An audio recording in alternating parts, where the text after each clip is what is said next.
ನೀವು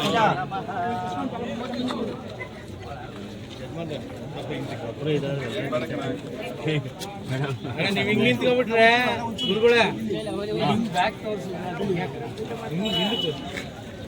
ದಿರಿ ಸರ್ ಅಲ್ಲ ಅಣ್ಣ ಅಲ್ಲೇ ಬರ್ತಾರೆ.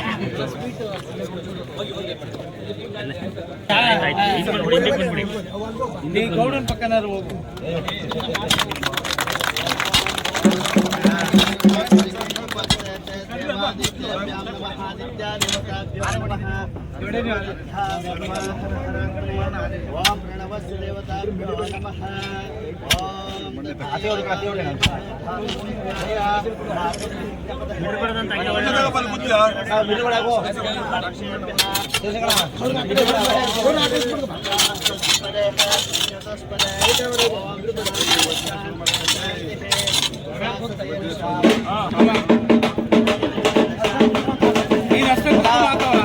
ನಿನ್ನ ಮೊಬೈಲ್ ಕೊಡ್ಬೇಡ.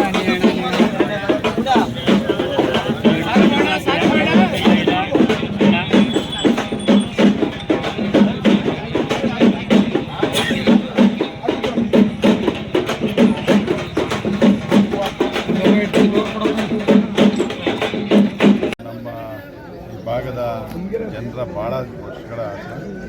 ನಾನು ಕಳೆದ ಬಾರಿ ಶಾಸಕನಾಗಿದ್ದಾಗ ಒಂದಷ್ಟು ಪ್ರಯತ್ನ ಮಾಡಿ ರಸ್ತೆಗಳ ಅಭಿವೃದ್ಧಿ ಬಗ್ಗೆ ಒಂದಷ್ಟು ಈ ಭಾಗಕ್ಕೆ ಮುಖ್ಯವಾಗಿ ಬೇಕಾದಂಥ ರಸ್ತೆಗಳ ಅಭಿವೃದ್ಧಿ ಆಗಲೇಬೇಕಾಗಿತ್ತು. ಅದು ಪೂರ್ಣಗೊಂಡಿತ್ತು. ಅದಕ್ಕೆಲ್ಲ ಪೂರ್ಣ ಪ್ರಮಾಣದಲ್ಲಿ ಚಾಲನೆ ಕೊಟ್ಟು ಸುಮಾರು ಒಂದು 10 ಕೋಟಿ ವೆಚ್ಚದಲ್ಲಿ ಈ ಊರಿಗೆ ಚಿಕ್ಕಂಕನಹಳ್ಳಿ ಮತ್ತು ಚಿನ್ನಹಳ್ಳಿ ಗ್ರಾಮ ಪಂಚಾಯತಿ ವ್ಯಾಪ್ತಿಗೆ ಬರ್ತಕ್ಕಂಥ ಎಲ್ಲ ರಸ್ತೆಗಳಿಗೆ 10 ಕೋಟಿ ವೆಚ್ಚದಲ್ಲಿ ಇವತ್ತು ಆ ಕಾರ್ಯಕ್ರಮವನ್ನು ರಸ್ತೆ ಏನು ಸ್ಟ್ರೆಂಥನ್ ಮಾಡಬೇಕು, ಮತ್ತೊಂದು ಮಾಡಬೇಕು, ಎಲ್ಲ ಡಾಂಬರೀಕರಣ ಮಾಡಬೇಕು, ಎಲ್ಲನೂ 10 ಕೋಟಿ ವೆಚ್ಚದಲ್ಲಿ ಇವತ್ತು ಮಾಡ್ತಾಯಿದ್ದಾರೆ.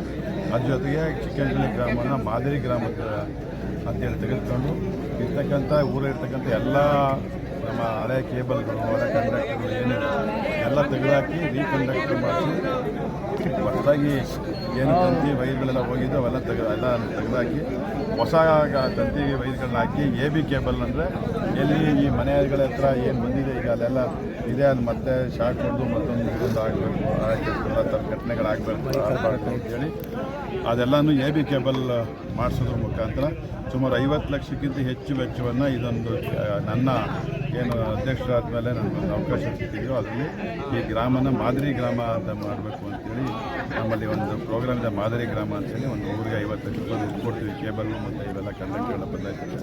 ಆ ಥರ ಇದನ್ನು 50 ಲಕ್ಷ ರೂಪಾಯಿ ಅದನ್ನು ಮತ್ತು ಈ ಗ್ರಾಮದ ಸುತ್ತಮುತ್ತ ಇರ್ತಕ್ಕಂಥ ಉತ್ತರಮ್ಮ ದೇವಸ್ಥಾನದ ರಸ್ತೆ, ತರೀಪುರಕ್ಕೆ ಹೋಗೋದು ರಸ್ತೆ, ಈ ಗ್ರಾಮ ಸುತ್ತ ಬರ್ತಕ್ಕಂಥ ರಸ್ತೆಗಳು, ಊರಿನ ಒಳಗಡೆ ಇರ್ತಕ್ಕಂಥ ರಸ್ತೆ ಎಲ್ಲವನ್ನು ಸೇರಿಸಿ 10 ಕೋಟಿಗಿಂತ ಹೆಚ್ಚು ವೆಚ್ಚದಲ್ಲಿ ಇದೊಂದು ಗ್ರಾಮ ಪಂಚಾಯತಿ ವ್ಯಾಪ್ತಿಯಲ್ಲಿ ಇವತ್ತು ಚಾಲನೆಯನ್ನು ಕೊಟ್ಟಿದ್ದೀವಿ. Sir, P. ಹೊಸಳ್ಳಿ ಗ್ರಾಮದಲ್ಲಿ ವೈಭವಯುತ ಕಾರ್ಯಕ್ರಮ ಮಾಡಿ ತಮಗೆ ಬೆಳ್ಳಿ ಕಿರೀಟ ಧಾರಣೆ ಮಾಡಿದ್ರು. ಅಲ್ಲೇನಾದರೂ ಯಾರಾದರೂ ಜಿಲ್ಲಾ ಪಂಚಾಯತಿ, ತಾಲೂಕು ಪಂಚಾಯತಿ ಅಭ್ಯರ್ಥಿಗಳನ್ನ ಏನಾದ್ರು ಘೋಷಣೆ ಮಾಡ್ತೀರಾ ಸರ್? ಯಾವುದಿಲ್ಲ, ಆ ಥರದ್ದು ಯಾವುದೇ ಈಗ ಸದ್ಯದಲ್ಲಿ ಯೋಚನೆ ಇಲ್ಲ. ಅದು ಆಗ ಆದ ಬಂದಾಗ ನೋಡ್ಕೋಣ, ಅದೆಲ್ಲ ಏನಿಲ್ಲ. ಇಲ್ಲಿ ಕಂಪ್ಲೇಂಟ್ ಬರ್ತಾ ಇದೆ ಅಂದರೆ ತುಂಬ ಲೇಬರ್ಗಳು ಬರ್ತಾ ಇದೆ ಇಲ್ಲಿ. ಹಂಗಾಗಿ ಒಂದು ಏನಪ್ಪ ಅಂತ ಹೇಳಿದ್ರೆ ಒಳ್ಳೆ ಪಂಚಾಯತಿ, ದುಡ್ಡು ಹಣಕಾಸು ಬರ್ತದೆ. ಗ್ರಾಮ ಪಂಚಾಯತಿ ನಮ್ಮ PDO ಜೊತೆ ಮಾತಾಡಿ ಆ ಥರದ್ದು ಯಾವುದೋ ದೂರುಗಳು ಬರ್ದಂಗೆ ನೋಡ್ಕೊಳ್ಳೋಕ್ಕೆ ಹೇಳ್ತೀವಿ. ಸರ್, ಸರ್ಕಾರದ ಜಾತಿ ಗಣತಿಯನ್ನು ಒಪ್ಕೋತೀರಾ ಸರ್ ನೀವು ಒಕ್ಕಲಿಗ ಶಾಸಕರಾಗಿ? ಜಾತಿ ಗಣತಿ 10 ವರ್ಷಗಳ ಹಿಂದೆ ಆಗಿರ್ತಕ್ಕಂಥದ್ದು, ಅದು ಹೀಗೆ ಎಷ್ಟು ಪ್ರಸ್ತುತ ಅನ್ನುವಂಥದ್ದು ಪ್ರಶ್ನೆ ಎಲ್ಲರ ಮುಂದೆ. ಎಲ್ಲ ಒಕ್ಕಲಿಗರಿರ್ಬೋದು, ಲಿಂಗಾಯತರಲ್ಲಿರ್ಬೋದು, ಗುರುಗುರು ಜಾತಿಯಲ್ಲಿರ್ಬೋದು, ಬ್ಯಾಕ್ವರ್ಡ್ ಕ್ಲಾಸಲ್ಲಿರ್ಬೋದು, ಹರಿಜನ ಗಿರಿಜನದಲ್ಲಿರ್ಬೋದು, ಲೆಫ್ಟಲ್ಲಿರ್ಬೋದು, ರೈಟಲ್ಲಿರ್ಬೋದು, ಆಚಾರು ಆಡಿಸು ಏನು ಸಣ್ಣ ಪುಟ್ಟ ಜಾತಿಗಳೆಲ್ಲ ಇರ್ಬೋದು, ಅವ್ರದ್ದೇ ಆದಂಥ ಭಾವನೆಗಳನ್ನ ಹೇಳ್ತಾರೆ. 10 ವರ್ಷದಿಂದ ಮಾಡಿರ್ತಕ್ಕಂಥದ್ದು ಅವತ್ತು ವೈಜ್ಞಾನಿಕವಾಗೇ ಮಾಡಿದರು. 10 ವರ್ಷದಿಂದ ಇಲ್ಲಿ ತನಕ ಆಗಿರ್ತಕ್ಕಂಥದ್ದು ನಾವು ಇಂಪ್ಲಿಮೆಂಟ್ ಮಾಡೋಕ್ಕೆ ಹೋದಾಗ ಎಲ್ಲರನ್ನೂ ಸರಿದೂಗಿಸ್ಕೊಂಡು ಹೋಗ್ಬೇಕಲ್ಲ. ಮತ್ತೊಮ್ಮೆ ಸರ್ಕಾರಕ್ಕೆ ನಾನು ಮನವಿ ಮಾಡೋದು ನಿಮ್ಮ ಮೂಲಕ ಏನಪ್ಪ ಅಂತ ಹೇಳಿದ್ರೆ, ಇದನ್ನು ಸರಿಪಡಿಸ್ತಕ್ಕಂಥದ್ದಕ್ಕೆ ಅಧ್ಯಯನ ಮಾಡಲಿಕ್ಕೆ ಒಂದು ಸಮಿತಿ ರಚನೆ ಮಾಡಿ ಅದಕ್ಕೆ ಕಾಲಾವಕಾಶ ಕೊಟ್ಟು ಯಾವುದೇ ವರ್ಗಕ್ಕೆ ಅನ್ಯಾಯ ಆಗದ ರೀತಿ ಕಾಂಗ್ರೆಸ್ ಪಕ್ಷದಿಂದ ಯಾವುದೇ ವರ್ಗನ ಕೈ ಬಿಡೋದಿಲ್ಲ ಅನ್ನುವಂಥ ಸ್ಪಷ್ಟ ಮಾಹಿತಿಯನ್ನು ಈ ರಾಜ್ಯದ ಜನತೆ ಕೊಡಬೇಕು ಅನ್ನುವಂಥ ಮನವಿಯಿಂದ ತಮ್ಮ ಮೂಲಕ ಮಾಡಲಿಕ್ಕೆ ಬಯಸ್ತಾನೆ. ಇದರಲ್ಲಿ ಇದು ಬ್ಯಾಕ್ವರ್ಡ್ ಕ್ಲಾಸ್ಗೆ ಮಾಡ್ತಾರೆ, ಇದು ಊರಿಗೆ ಮಾಡ್ತಾರೆ, ಅವ್ರಿಗೆ ಮಾಡ್ತಾರೆ ಅನ್ನುವಂಥದ್ದು ಯಾವುದೇ ಕಲ್ಪನೆ ಬರಬಾರ್ದು. ನಮ್ಮ ಜನರ ಮನಸ್ಸಲ್ಲಿ ಒಂದು ಏನಿದೆ ಅಂತ ಹೇಳಿದ್ರೆ ಆ ಕಲ್ಪನೆ ಈಗ ಬಂದ್ಬಿಟ್ಟಿದೆ. ಆ ಕಲ್ಪನೆ ಹೋಗ್ಲಾಡಿಸ್ಲಿಕ್ಕೆ ಏನು ನಮ್ಮ ಸರ್ಕಾರದ ನೇತೃತ್ವ ವಹಿಸಿರ್ತಕ್ಕಂಥ ಸನ್ಮಾನ್ಯ ಮುಖ್ಯಮಂತ್ರಿಗಳು, ಉಪಮುಖ್ಯಮಂತ್ರಿಗಳು ಬೇಗ ಇದಕ್ಕೆ ತಾತ್ವಿಕವಾದಂಥ ಒಂದು ಭೂಸ್ಥಾಪನೆ ಹಾಕಬೇಕು. ಅಂದರೆ ಪುನರ್ ಪರಿಶೀಲನೆ ಅಗತ್ಯ ಇದೆ ಅಂತೀರಾ ಸರ್ ಈ ಜಾತಿ ಗಣತಿಗೆ? ಅದು ಫಸ್ಟು ಒಂದು ಸಮಿತಿ ಮಾಡಬೇಕು. ಯಾವ ಯಾವ ಕ್ರೈಟೀರಿಯಾಗಳು ತೆಗೆದುಕೊಂಡಿದ್ದಾರೆ, ಯಾವ್ಯಾವ ಮಾನದಂಡ ಮಾಡ್ಕೊಂಡಿದ್ದಾರೆ ಅಂತ ಒಂದು ಪರಿಶೀಲನೆ ಆಗಬೇಕು. ಜೊತೆಗೆ ಅವತ್ತು 10 ವರ್ಷದಿಂದ ಮಾಡಿರ್ತಕ್ಕಂಥ ಜಾತಿ ಗಣತಿ ಇವತ್ತಿಗೆ ಅದನ್ನು ಅನ್ವಯ ಮಾಡೋದ್ರ ರೀತಿ ಯಾವ ರೀತಿ ಅದನ್ನು ಪರಿಣಾಮ ಬೀರ್ತದೆ ಅನ್ನುವಂಥ ಅಧ್ಯಯನ ಮಾಡಬೇಕು. ಅದು ಅಧ್ಯಯನ ಮಾಡಿ ಯಾವುದೇ ವರ್ಗಕ್ಕೆ ತೊಂದರೆ ಆಗದ ರೀತಿ, ಒಕ್ಕಲಿಗರಾಗ್ಬೋದು, ಲಿಂಗಾಯತರಿಗಾಗ್ಬೋದು, ಯಾವುದೇ ಬ್ಯಾಕ್ವರ್ಡ್ ಕ್ಲಾಸ್ಗೆ ಆಗ್ಬೋದು, ನಾವು ಕಾಂಗ್ರೆಸ್ ಪಕ್ಷ ಕಾಂಗ್ರೆಸ್ನಿಂದ ತೊಂದರೆ ಆಯಿತು, ನಾವು ಆ ವರ್ಗಕ್ಕೆ ತೊಂದರೆ ಕೊಟ್ಟಿಲ್ಲ ಅನ್ನುವಂಥ ಮಾಹಿತಿ ತಲುಪಿಸ್ಬೇಕು. ಆ ನಿಟ್ಟಲ್ಲಿ ನಾವು ಕಾರ್ಯತತ್ಪರರಾಗಬೇಕು ನನ್ನ ಮನವಿ. ಎಲ್ಲ ಒಂದು ಕಡೆ ಮುಸಲ್ಮಾನರಿಗೆ ಓದೋಕ್ಕೆ ಜಾಸ್ತಿ ಆಗ್ತಾ ಇದೆ ಕಾಂಗ್ರೆಸ್ ಸರ್ಕಾರದಿಂದ ಅಂತ ಒಂದು ಆ ಬಗ್ಗೆ ಎಲ್ಲ ಸರ್ಕಾರ ಬಂದಾಗ ಎಲ್ಲರ ಬಗ್ಗೆನೂ ಓದೈಕೆ ಇದೆ. ಈಗ BJP ಬಂದಾಗ ಬ್ರಾಹ್ಮಣರ ಬಗ್ಗೆನೇ ಮಾತಾಡ್ತಾರೆ ಅಂತಾರೆ. ಅದಕ್ಕೆ ಹೇಳೋಕ್ಕಾಗಲ್ಲ. ಯಾರು ನೊಂದವ್ರೆ, ಯಾರು ನೊಂದಿರ್ತಾರೆ, ಯಾರು ಕಷ್ಟದಲ್ಲಿದ್ದಾರೆ, ಯಾರು ಬಡವರಿದ್ದಾರೆ ಅವ್ರ ಪರಾಸ. ಸರ್, ಕಾಶ್ಮೀರದಲ್ಲಿ ಗುಂಡಿನ ದಾಳಿಯಾಗಿ ಕರ್ನಾಟಕದವ್ರನ್ನ ಬರೋಕ್ಕೆ ತೊಂದರೆ ಆಗ್ತಾ ಇದೆ. ವಿಷಾದನೀಯ ಸಂಗತಿ.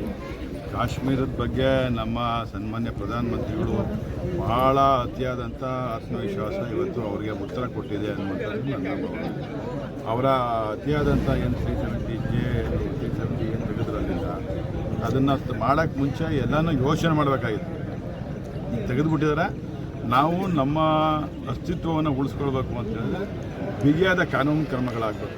ಇದರಲ್ಲಿ ಯಾವುದೇ ರೀತಿಯ ಇದಕ್ಕೂ ಒತ್ತಡಕ್ಕೂ ಬಲಿಯಾಗದೇ ಕೆಲಸ ಮಾಡಬೇಕು ಅನ್ನೋಂಥದ್ದು ಸನ್ಮಾನ್ಯ ಪ್ರಧಾನಮಂತ್ರಿಗಳಲ್ಲಿ ನಾನು ವಿನಂತಿ ಮಾಡ್ತೇನೆ. It's a failure of the central government.